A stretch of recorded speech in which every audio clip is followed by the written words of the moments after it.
दोस्तों ये है मार्क मिकरविनी। ये भाई साहब एक ऐसे परिवार में पैदा हुए जिसका गुजारा भी बड़ी मुश्किल से चल रहा था। मिकरविनी ने अपने स्कूल को 8वीं क्लास में ही छोड़ दिया था। उन्हें समझ में ही नहीं आ रहा था कि उन्हें फ्यूचर में क्या करना है। हाँ, एक बात उनके दिमाग में बार बार घूमती थी कि उन्हें इस गरीबी से बाहर निकलना है। फिर धीरे धीरे उन्होंने सक्सेसफुल लोगों को स्टडी करना शुरू किया, जहां उनके दिमाग में बस अब एक ही सवाल घूम रहा था कि आखिर ये लोग सक्सेसफुल हैं तो क्यों हैं, उन्होंने ऐसा क्या किया है। दोस्तों, बिना किसी कॉलेज डिग्री के, बिना किसी वॉल स्ट्रीट में कनेक्शन के, बिना किसी सिफारिश के, यहाँ तक कि बिना फाइनेंशियल बैकग्राउंड के, मार्क मिकरविनी ने वो कर दिखाया जिसे लोग नामुमकिन मानते थे। उन्होंने एक छोटे से ट्रेडिंग अकाउंट को सिस्टमैटिक तरीके से करोड़ों में बदल दिया। आपको साफ साफ बात बताऊं तो उन्होंने लगातार 5 सालों तक अपने पैसे को 3 से 3.25 गुना तक बढ़ाया। अब कंपाउंडिंग की दुनिया में अगर बात करें तो उन्होंने अपने पैसे को 5 साल में 335 गुना कर लिया। दोस्तों, एक आधी बार तो तुक्का भी लग जाता है, लेकिन उन्होंने ये 5 सालों तक लगातार किया। फिर भी सन 2021 में उन्होंने एक बार फिर साबित किया कि ये सिर्फ किस्मत नहीं थी। 2021 में मार्क मिकरविनी ने यूएस इन्वेस्टिंग चैंपियनशिप में हिस्सा लिया। इकलौती इस चैंपियनशिप में उन्होंने अपने पैसे को लगभग 4 से 4.5 गुना कर लिया। दोस्तों, मार्क मिकरविनी एक सिस्टमैटिक अप्रोच का इस्तेमाल करते हैं जिसे सेपा कहा जाता है, स्पेसिफिक एंट्री पॉइंट एनालिसिस। इस स्ट्रेटेजी में उनका फोकस हाई रेट्स पर बाई करके उससे भी ज्यादा हाई रेट्स पर सेल करने का होता है। ट्रेडिशनल वैल्यू इन्वेस्टर्स ने हाई पीई रेशियो वाले महंगे स्टॉक्स खरीदने के लिए मिकरविनी को कई बार क्रिटिसाइज किया। इन लोगों ने मिकरविनी के तरीके को खतरनाक और अस्थायी बताया, लेकिन दोस्तों, मिकरविनी ने अपनी कंसिस्टेंट परफॉर्मेंस और सिस्टमैटिक अप्रोच से इन सभी को गलत साबित कर दिया। मार्क का मानना था कि सही टेक्निक और डिसिप्लिन साइकोलॉजी किसी को भी सिखाई जा सकती है। उन्होंने ऐसा करके भी दिखाया। उन्होंने अपने कुछ स्टूडेंट्स को ट्रेन किया और उनके द्वारा ट्रेन किए गए 11 स्टूडेंट्स सन 2020 की यूएस इन्वेस्टिंग चैंपियनशिप के टॉप 20 में शामिल थे। समझ रहे हो, टॉप 20 में से 11 लोग इनके स्टूडेंट्स थे। अब अगर आप भी मेरी तरह सोच रहे हो कि आखिर इनका सीक्रेट क्या है, तो भाई साहब बात यह है कि मार्क के बारे में इंटरनेट पर बहुत सारी जानकारी अवेलेबल है। बहुत से कोर्सेज हैं, इंटरव्यूज हैं, वीडियोस आपको मिल जाएंगी और कोर्सेज भी। लेकिन ज्यादातर जानकारी या तो बिखरी हुई है, या इनकम्प्लीट है, या फिर बहुत ही मुश्किल भाषा में है। दोस्तों, मैंने कई दिन लगाकर इस जानकारी को फिल्टर किया और इस पर मैं ये एक वीडियो बना रहा हूँ। तो दोस्तों, अगर ये वीडियो आपकी ट्रेडिंग जर्नी में कुछ न कुछ वैल्यू ऐड करती है तो वीडियो को लाइक करें और चैनल को जरूर सब्सक्राइब करें। इससे हमारे चैनल को ग्रो करने में हेल्प मिलती है। तो दोस्तों, चलिए सीधा पॉइंट पर आते हैं। दोस्तों, मार्क मिकरविनी कहते हैं कि वो हवा के रुख को अपने साथ रख के ही अपने स्टार्टिंग पॉइंट को डिसाइड करते हैं।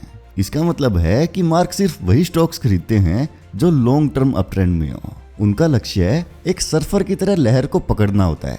मतलब वो लहर के ऊपर चढ़ के उसके साथ चलते जाते हैं, वो लहर के खिलाफ कभी नहीं जाते। इसका मतलब है कि आपको चार्ट साइकिल के केवल स्टेज 2 वाले हिस्से में ही एंट्री ढूंढनी है, जो आप यहाँ इस ग्रीन एरिया में देख सकते हैं। मार्क का कहना है कि बाकी की बची हुई 3 स्टेजेस 1, 3 और 4 में आप या तो पैसे को खो रहे होते हैं या अपने टाइम को वेस्ट कर रहे होते हैं। हजारों विनिंग स्टॉक्स को स्टडी करने के बाद मिकरविनी ने ये पाया कि 95% सबसे बड़े गेनर्स ने अपना ज्यादातर प्रॉफिट स्टेज 2 अप ट्रेंड में ही बनाया था। दोस्तों, ये कोई एडवाइस नहीं है, बल्कि एक स्टैटिस्टिकल फैक्ट है। स्टॉक्स खरीदने का सबसे अच्छा समय तब होता है जब वो न्यू हाइज बना रहा हो, ना कि तब जब वो सस्ता हो। चलिए मैं आपको दिखाता हूँ कि उनका फेमस स्टेज एनालिसिस असल में काम कैसे करता है। दोस्तों, हर स्टॉक 4 स्टेप्स से गुजरता है और मिकरविनी सिर्फ स्टेज 2 में बाइंग करते हैं। स्टेज 1 नेग्लेक्ट फेज है, जहां स्टॉक साइडवेज चलता है और अपना बेस बनाता है। स्टेज 2 एडवांसिंग फेज है। दोस्तों, यहीं पर सारा पैसा बनता है। यहाँ पर स्टॉक ब्रेकआउट देता है और इंस्टीट्यूशनल अक्यूमुलेशन के साथ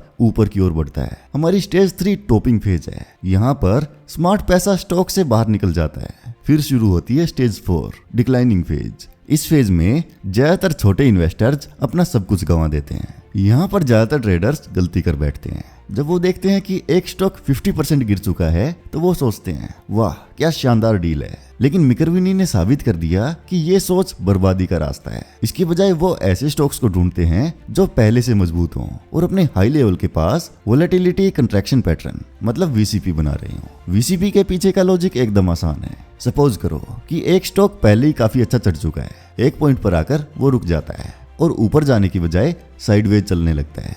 अब इम्पोर्टेंट ये जानना है कि ये कंसोलिडेशन कैसे होता है।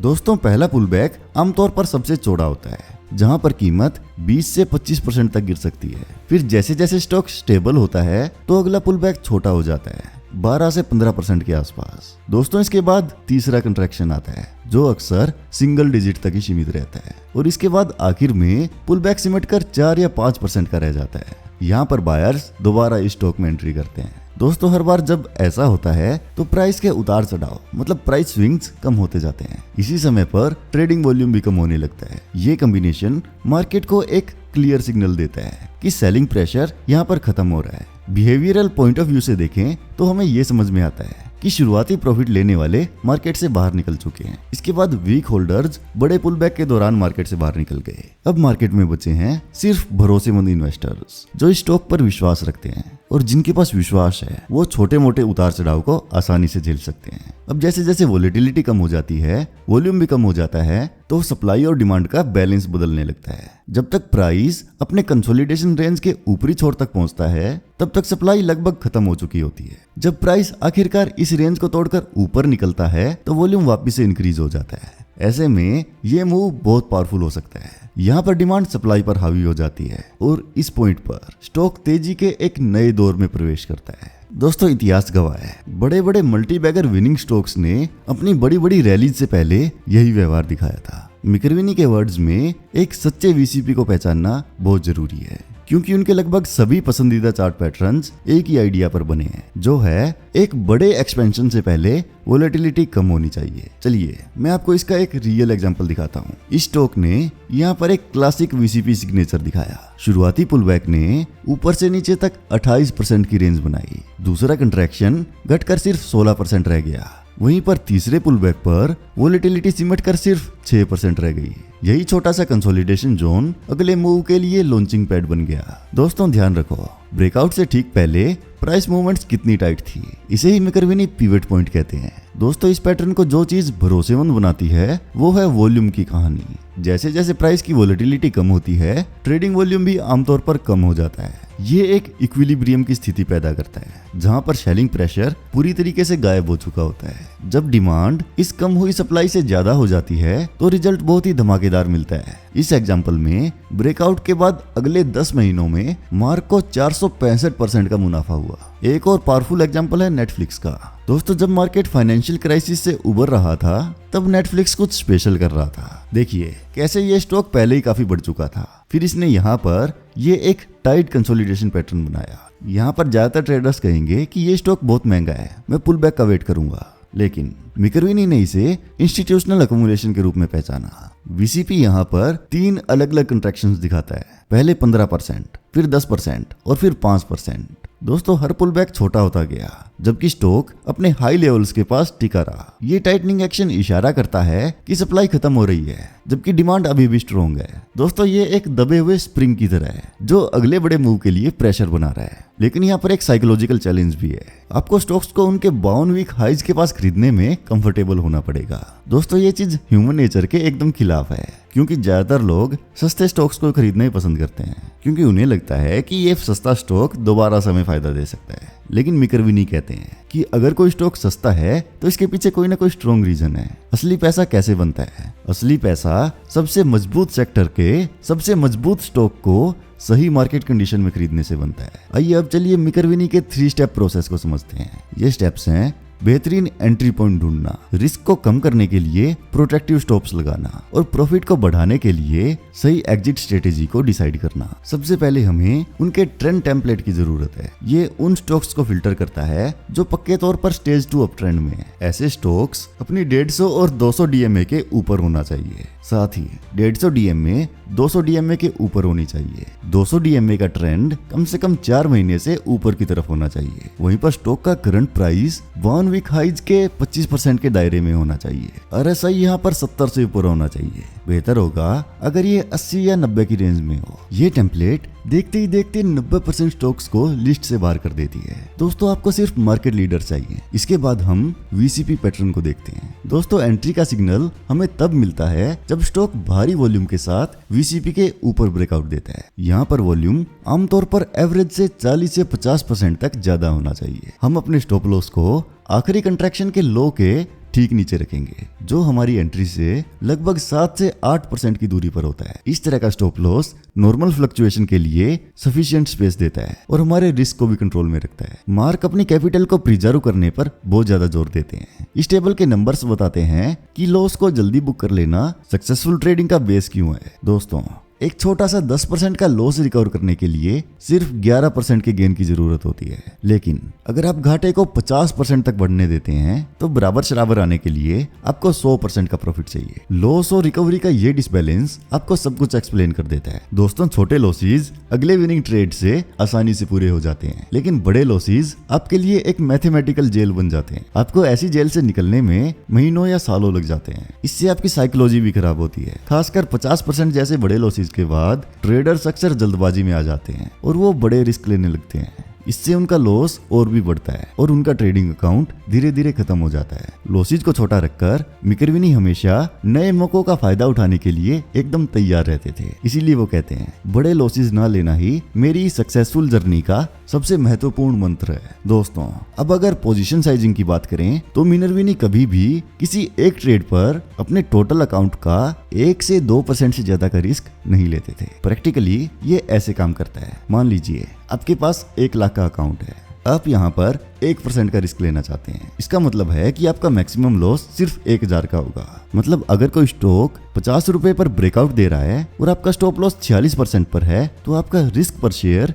4 रुपए का है। ऐसे में 1% रूल के हिसाब से आप मैक्सिमम 250 शेयर ही खरीद सकते हैं। दोस्तों, ये चीज शायद आपको बहुत कंजर्वेटिव लगे, लेकिन यही चीज मिकरविनी को अपने पैसे बढ़ाने में सालों से मदद करती आ रही है। दोस्तों, याद रखो, मिकरविनी को ये उम्मीद रहती है कि वो 100 में से 60 से 70 ट्रेड्स में लॉस लेंगे। बिना सही पोजीशन साइजिंग के लगातार कुछ खराब ट्रेड्स आपके महीनों के प्रॉफिट को साफ कर सकते हैं। वहीं पर अगर आप 1% का रिस्क लेते हैं और लगातार 10 लॉसेज लेते हैं तो आपका अकाउंट सिर्फ 10% गिरेगा, जो इजीली रिकवर किया जा सकता है। लेकिन अगर आप 10% रिस्क लेते हैं और सिर्फ 3 बार हारते हैं तो आप अपनी कैपिटल का चौथा हिस्सा गंवा चुके होंगे और आपको बराबर आने के लिए 37% का गेन चाहिए होगा। आइए अब उनकी सेलिंग स्ट्रेटेजी पर बात करते हैं। दोस्तों, जब स्टॉक उनके फेवर में चलता है तो वो सिर्फ उम्मीद के सहारे नहीं बैठते, वो ट्रेलिंग स्टॉप लॉस का यूज करते हैं। जब स्टॉक शुरुआती रिस्क से 2 या 3 गुना बढ़ जाता है तो वो स्टॉप लॉस को ऊपर खिसका देते हैं। सपोज कीजिए आपने 10,000 के रिस्क के साथ एंट्री ली और 20 हफ्ते बाद आपको 20,000 का प्रॉफिट हो रहा है। यहाँ पर मिनरविनी अपने स्टॉप लॉस को ऊपर करके अपने प्रॉफिट को प्रोटेक्ट करेंगे। उनका नया स्टॉप किसी लॉजिकल स्पॉट लेवल पर होगा, जैसे 200 DMA के पास। ये एडजस्टमेंट लगभग 10,000 के प्रॉफिट को लॉक कर देती है और स्टॉक को ऊपर बढ़ने की जगह भी देती है। अब जैसे जैसे स्टॉक ऊपर की ओर बढ़ता है आप इसी प्रोसेस को रिपीट करते जाते हैं। दोस्तों, इंपॉर्टेंट ये है कि स्टॉप लॉस को आपको टेक्निकल लेवल्स के हिसाब से मूव करना है। ये तब तक चलता है जब तक ट्रेंड आखिरकार टूट ना जाए। ये कब होगा? 200 DMA के नीचे क्लोजिंग मिलने पर। दोस्तों, इस सिस्टम की खूबसूरती जितनी टेक्निकल है उतनी ही साइकोलॉजिकल भी है। प्रॉफिट को धीरे धीरे लॉक करने से आपके मन से ये डर निकल जाता है कि आपका पूरा जीता हुआ पैसा कभी आपके हाथ से नहीं जाएगा। लेकिन यह एक ऐसी बात है जिसे ज्यादातर ट्रेडर्स भूल जाते हैं। दोस्तों, मिनरविनी को पता है कि वो 7 से 70% ट्रेड्स में फेल हो जाएंगे। उनका प्रॉफिट उनके उन विनिंग ट्रेड से आता है जो उनके छोटे छोटे घाटों की भरपाई एक बार में कर देते हैं। ये सिंपल सा चार्ट बताता है कि कैसे आप 100 में से 70 बार हार कर भी करोड़ों कमा सकते हैं। मैथ से एकदम सिंपल है। 8% का लॉस 7 बार मतलब -56%। वहीं पर 100% की विनिंग 3 बार मतलब +300%। Net result 244%। दोस्तों, अगर फंडामेंटल्स की बात करें तो मिनरविनी 3 मेन मैट्रिक्स को देखते हैं। पहली है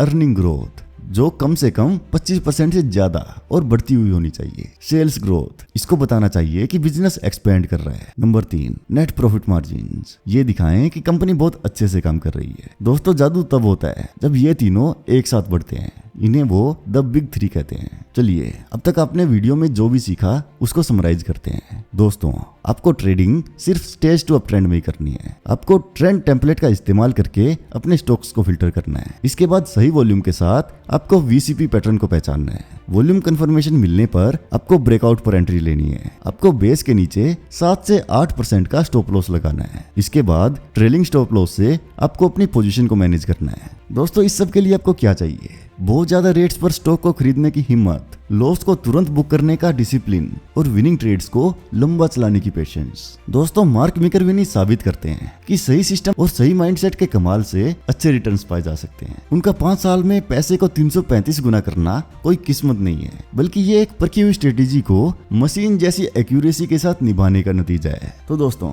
आज की इस वीडियो में बस इतना ही। अगर आपको ये वीडियो पसंद आई तो वीडियो को लाइक करें और चैनल को सब्सक्राइब करें। मिलते हैं अगली वीडियो में। जय हिंद।